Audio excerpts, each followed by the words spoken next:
Jaalatamtoota maatii Waaqayyoo biyya keessaas biyya alaas warroonni jirtanii akkam jirtu nageenyi Waaqayyoo iddoo jirtanitti isiniif haa baay'atu. Mata dureen har'aa irratti mari'annu kun namoota muraasa muufachiisuu danda'a. Garuu wangeelli waan dhugaa jetteen dhugaa jedhi jedha.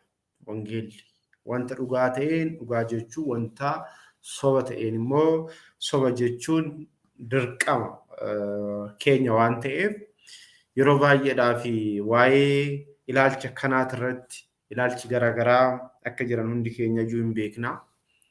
Yeroo baay'eedhaaf wantoonni garaagaraa naannoo keenyattis maddaa turan hundi keessan iyyuu iddoo jirtanitti hin beektu. Keessattuu iyyuu namoonni fannoo gooftaa hidhatee fi ati amaaraa warroonni jedhan jiru. Hayyoota jennee immoo warroonni eegnuyyuu cuubamuu jechuun sabummaa jijjiiruudha jedhanii hanga miidiyaa irratti dubbatanitti baanitti jiru. Inni biraa immoo kitaaboleen garaagaraa hedduun isaa jibbiinsa mana kiristaanaa irratti akka barreeffame. Inni biraa immoo uummanni Oromoo hacuuccaa keessa akka ture hundi keenya iyyuu beekna. Uummata Oromoo bichaa miti uummanni sabni biroos hacuuccaa keessa akka ture. Mootonni biyya kana bulchan uummatoota kaniin akka miidhaa akka turan hundi keenya iyyuu hin beekna kanarratti walii galla. Inni darbee jira. Hayyoonni baay'ee wanti jedhanii seenaa waa lamaaf barreeffamaa jiru. Seenaan wanta lama qabatee dhufas waa lamaafis barreeffama. Wanti inni qabatee dhufu waan gaarii fi waan gadhee qabatee dhufa. Waan gaarii kana dura hojjetame. Dhaloonni darbee kana dura seenaawwan hojjetan seenaawwan gaariis hin barreessaa jechuudha. Inni lammaffaan immoo seenaa gadhee kana dura dhaloota darbaniin hojjetamanis hin barreessaa jechuudha. Kanaafiyyuu seenaan kaniin lachuu qabatee dhufa jechuudha. Seenaa kanarraa immoo dhaloonni amma jiru immoo waa lama barataa jechuudha. Inni jalqabaa seenaa gaarii san itti fufsiisee dhaloonni dhufu ammas seenaa gaarii san akka itti fufsiisuuf maal gochuu qaba? Kunuunsuu qaba jechuudha. Kunuunsuu qaba. Amma fakkeenyaaf yoo ilaalle nuti aadaa uummanni Oromoo qabu keessaa aadaa babbareedoo ta'e, aadaa baay'ee namatti tolan, aadaa baay'ee nama gammachiisan baay'eetu jira. Baay'eetu jira. Waa'ee sirna gadaa yoo ilaalle, waa'ee fuudhaaf heerumaa yoo ilaalle, aadaa nyaataa yoo ilaalle, aadaa waliin jireenyaa yoo ilaalle, kun marti isaatiyyuu aadaadha jechuudha. Aadaadha. Walumaa galatti aadaan jireenya biyya lafaa kanarratti sabni tokko jiruu fi jireenya isaa gaggeessu keessatti wantoonni inni raawwatu eenyummaa isaa kan ibsu marti aadaa ta'a jechuudha. Aadaa kana immoo bakka lamatti qoonnee ilaaluu dandeenya. Aadaa gaariin akkuma jiru aadaa gaariitti immoo hirkatee aadaan gadheen illee immoo hin jira jechuudha. Isaan kaniin hubannoo barbaada jechuudha. Waan gaarii ta'e akka gaarummaatti fufsiisuudha. Waan gaarii hin taane immoo irraa hambisanii akka miidhaan finnetti itti fayyadamuun dhaloota ammaatirraa eegama jechuudha.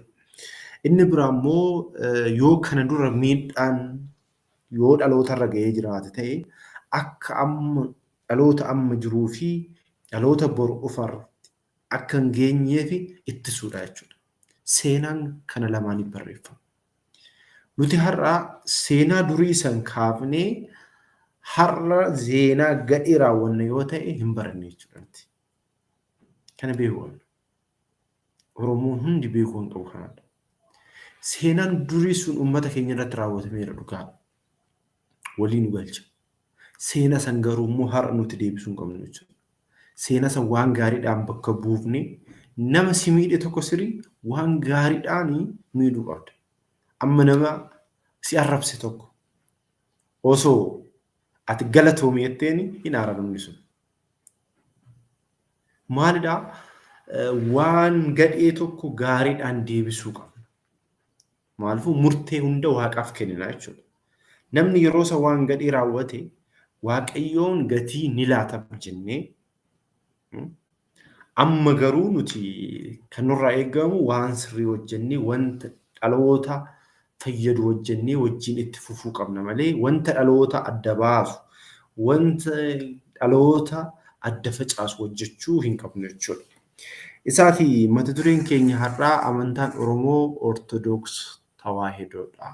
Isa jedhu jechuudha mata dureen keenya. Namoonni fudhatanis fudhaa kan hin fudhanne illee immoo dhiisuu ragaadhaan mormuu ni dandeessu jechuudha.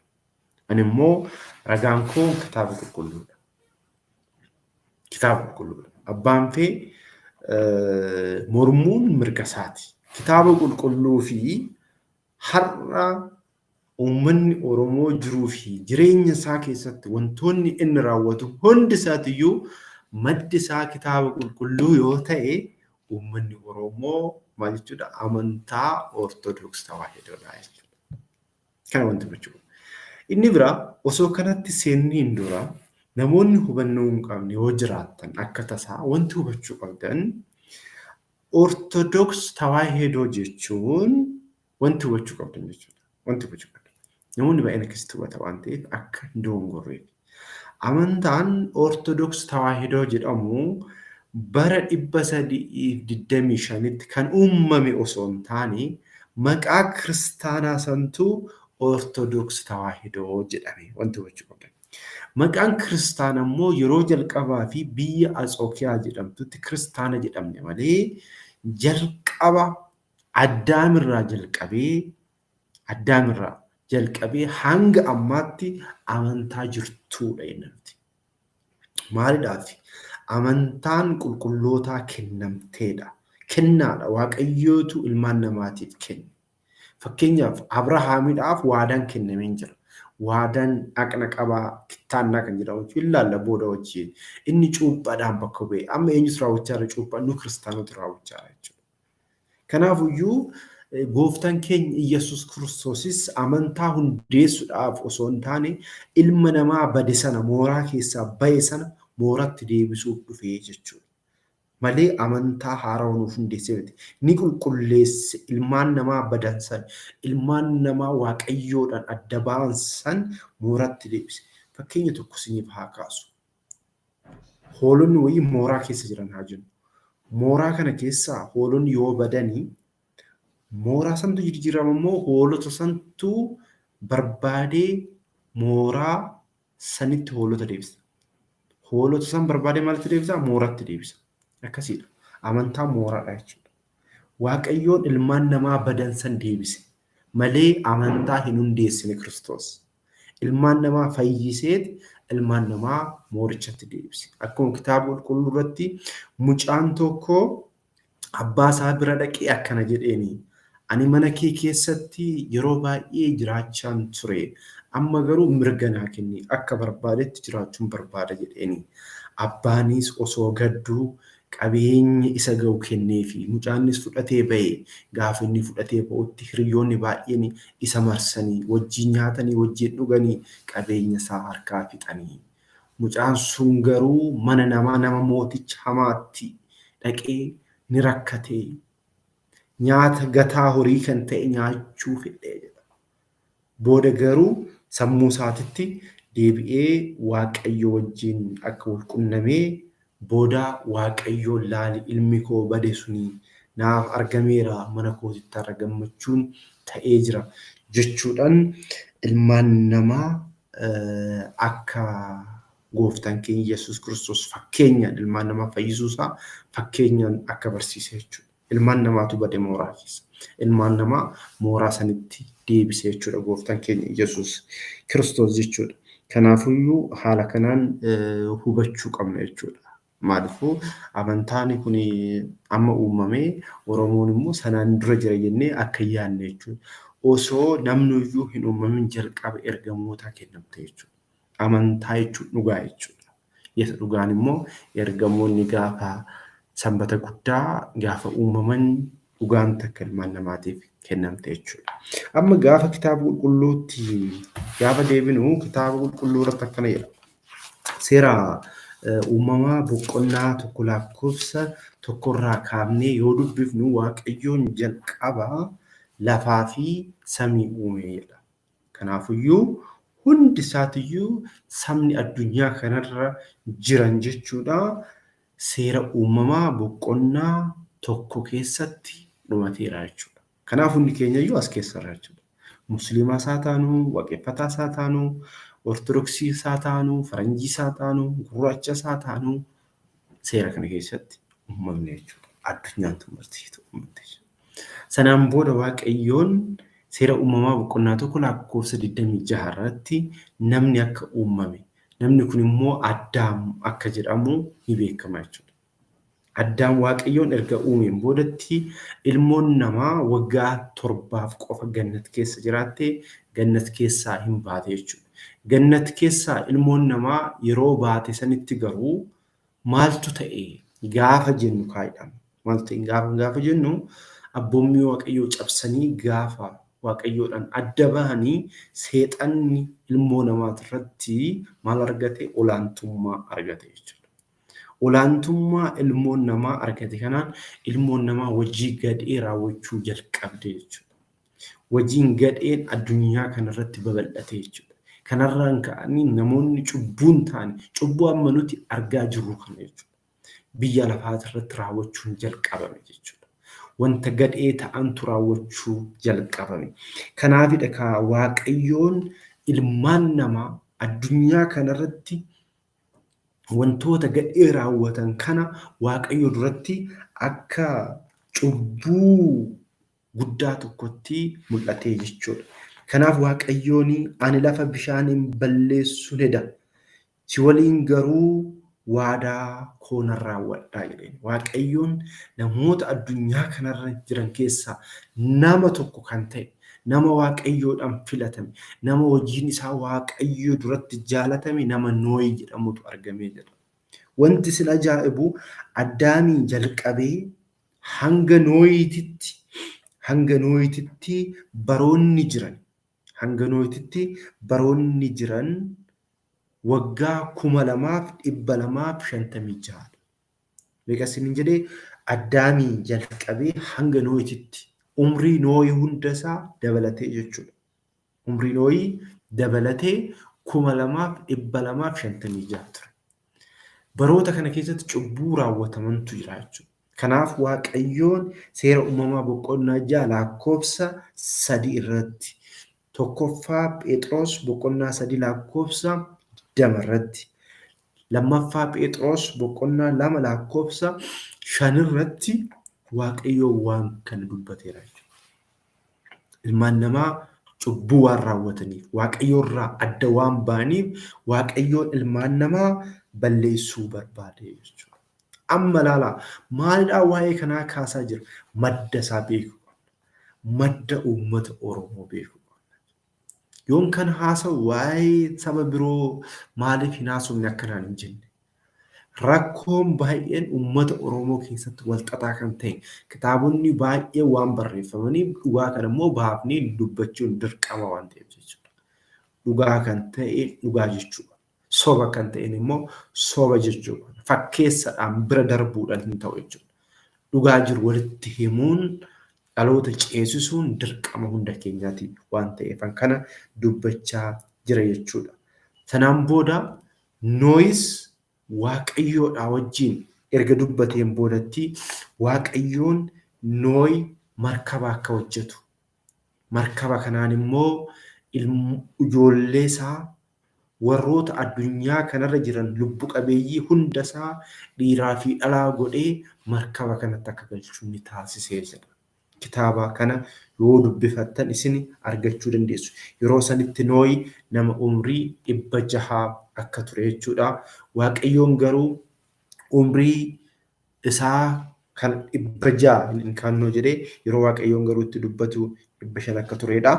Achiin booda amma ani seenaan koo inni guddaan kan dhaquu barbaadu waa'ee ijoollee Nooyii bira jechuudha. Nooyi ijoollee dhiiraa 3 qaba. Garuu lubbuuwwan nama achi keessatti bahanii nama 8. Meeqasiniin jedhee nama 8. Shamarran 3, dhiira 3, 6 Nooyi fi haadha warraa Nooyi jechuudha. Nama 8. Bineensonni kuuwwanis hin jiru jechuudha. Achiin booda Nohis ijoollee isaa kanneen fudhatee gara maalii seene jechuudha? Gara markabaa seene jechuudha. Waaqayyoon bishaan samiidha. Lafa immoo burqaa gochuudhaan Waaqayyoon addunyaa kanarra uumamtoota jiran hunda isaatu balleesse jechuudha. Nohi garuu amma ilaalaa horteen waggoota 256 turan addaamirraa horan marsanitu yoo badanii jiru jechuudha. Amma karaa kamiin jalqabee? Karaa Nohiitiin jalqabee jechuudha. Kanaaf nullee maddi keenya Nohii wanti taasifanne jechuudha. Nohiidha bakka maddi keenya. Nohi irraa kaanee haa deemnu. Nohi ijoollee 3 qaba jechuudha. Ijoolleen isaa Kaam, Seem, Yaafetidha. Ijoolleen Nohi dhiirota kan ta'an meeqa? Kaam, Seem, Yaafet jedhamu jechuudha. Isa kanas seera uumamaa boqonnaa 8 fi boqonnaa 9 dubbisuu ni dandeessu jechuudha. Ammas immoo itti deebistanii Waaqayyoon Nohii fi ijoollee isaa horaa baay'adhaa jedhee eebbisee jedha. Seera uumamaa boqonnaa 9 lakkoofsa 1 hanga 17 fi seera uumamaa boqonnaa 19 lakkoofsa 10 irratti jechuudha. Erga lafti qorritees boodas Waaqayyoon Nohiin gara biyya lafaa kanatti ergee biyya lafaa kanarratti Nohi ijoollee isaa wajjin jiraachuu jalqabee jechuudha. Amma Nohi ijoollee 3 dhiirota isiniin jedheera. Kaam, Seem, Yaafet jedhamu jechuudha. Amma isaan kana keessaa ijoolleen Kaam immoo jiru. Seera uumamaa boqonnaa 10. Seera uumamaa boqonnaa 10 lakkoofsa 6 yoo dubbiftan ijoolleen Kaam eenyu fa'aa akka ta'anii kitaabni qulqulluun nuuf ibsa jechuudha. Yoo maal jedhaa? Yoo isinitti mul'ate Yekaam ትውልድ jedha. Amma kun jechuudha. Asirratti maal jedhaa? Yekaam ልጆች jedha. Kun asirratti kitaaba qulqulluu manni amantaa Ortodoksii fudhattu jechuudha. Kunoo arguu dandeessu. Maaliifuu ragaan keenya kitaaba qulqulluutti isin dhiyeera. Asirratti maal jedhaa? Yekaam ልጆች kuush jedha. Amma ani kuushii bichaan barbaade. Kuush bichaan barbaade jechuudha. Maalidhaa? Lakkoofsa 6 irraa jalqabdanii jechuudha. Amma Kaam irraa kan dhalatan kuush.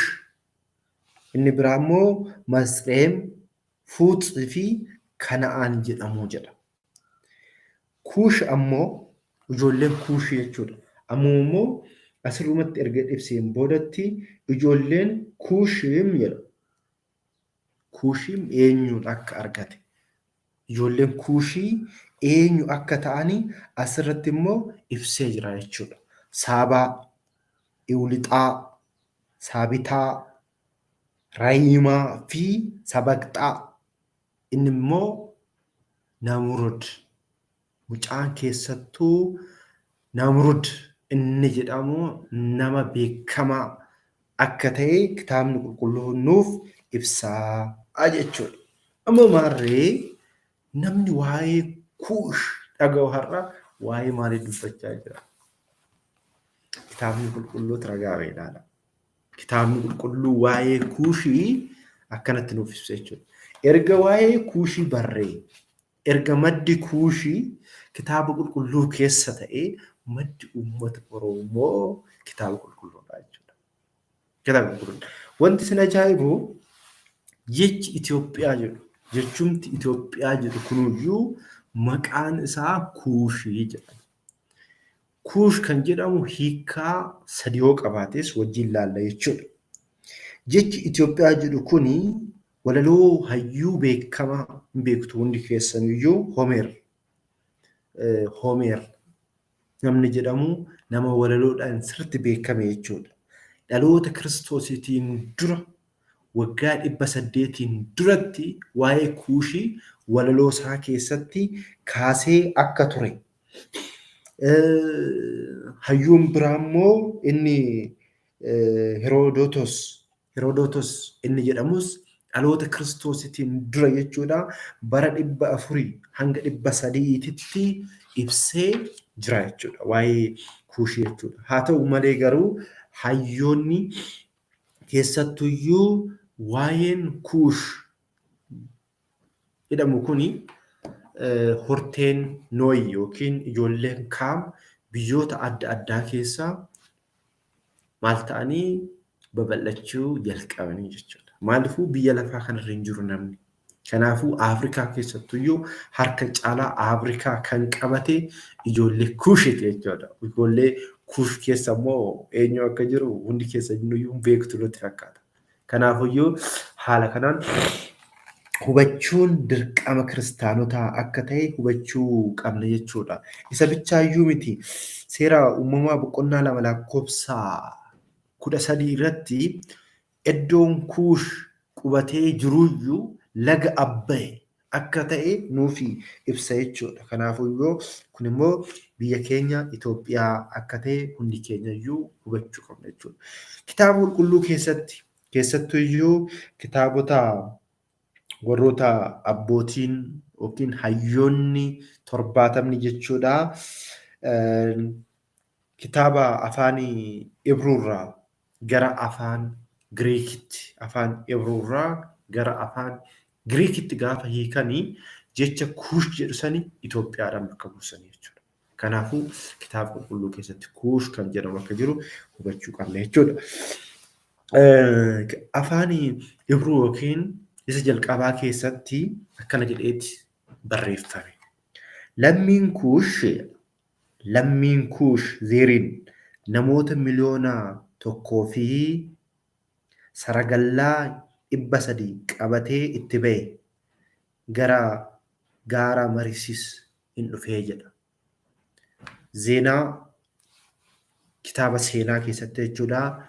Lammaffaa boqonnaa 14 lakkoofsa 9 irratti jechuudha. Amma Itoophiyaadhaan bakka bu'eera jechuudha.